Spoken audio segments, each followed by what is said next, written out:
ہے کہ بے روزگاری ایک پیچیدہ مسئلہ ہے. یہ صرف ایک فرد کو ہی نہیں بلکہ پوری سوسائٹی کو اپنی گرفت میں لے لیتا ہے، اور اس سے مینٹل اسٹیبلٹی کے ساتھ ساتھ ہماری اقتصادی جو ترقی ہے وہ بھی رک جاتی ہے.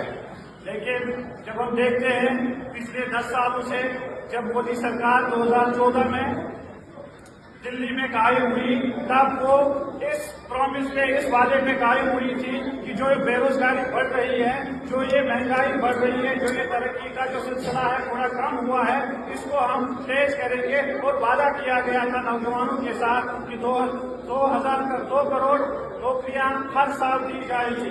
لیکن جب ہم دیکھتے ہیں کہ 2 کروڑ نوکریوں کے بجائے ہمیں صرف جملے بازی ہی مل رہی ہے.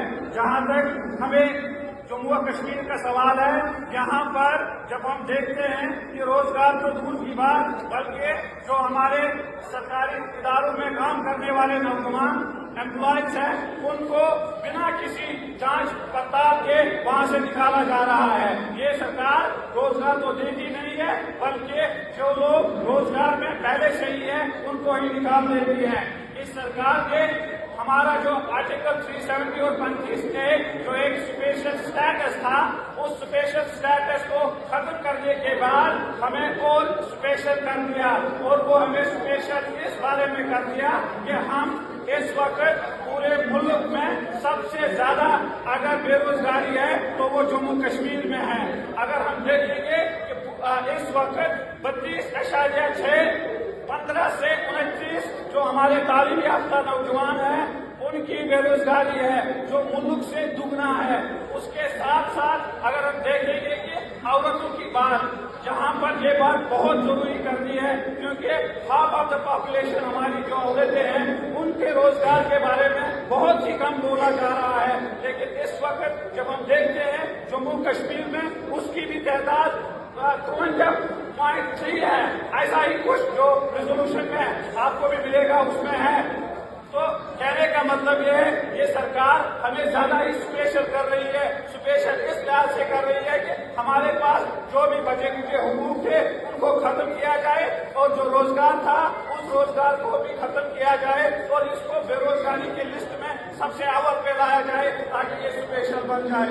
ساتھیوں، یہاں پر ہمارا ملک صرف اس وقت بلینئرز پیدا کر رہا ہے، وہ بھی کچھ بلینئرز جب ہم دیکھتے ہیں کہ اس رجیم کے دوران ان کا بڑا بہت ہوا ہے.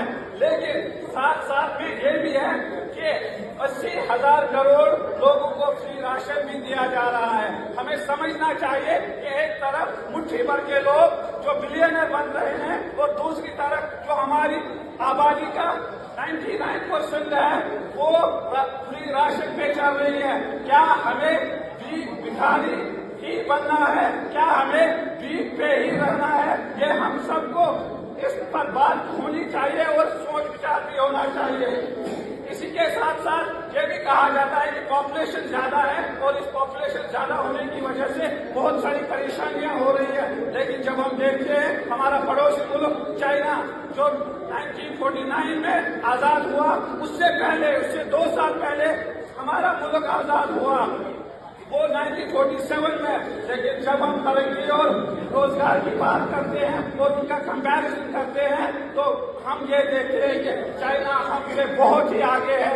جو ہم سب کو یہاں پر پتا ہے کہ کتنا آگے وہ اس وقت امریکہ کی کمپٹیشن میں ہے، اور وہاں پر لگ بھگ انہوں نے جو پاورٹی کا جو ریشو ہے اس کو ختم ہی کر دیا ہے. لیکن ہماری حکومت کیا کر رہی ہے؟ ہماری حکومت 80,000 کروڑ لوگوں کو فری راشن دے رہی ہے، اور سینہ تان رہی ہے کہ بول رہی ہے کہ ہم فری راشن دے رہے ہیں. ہمیں فری راشن نہیں چاہیے، ہمیں ڈپینڈنٹ نہیں ہونا ہے. ہم انڈیپینڈنٹ رہنا چاہتے ہیں تاکہ ہم ملک کی طرح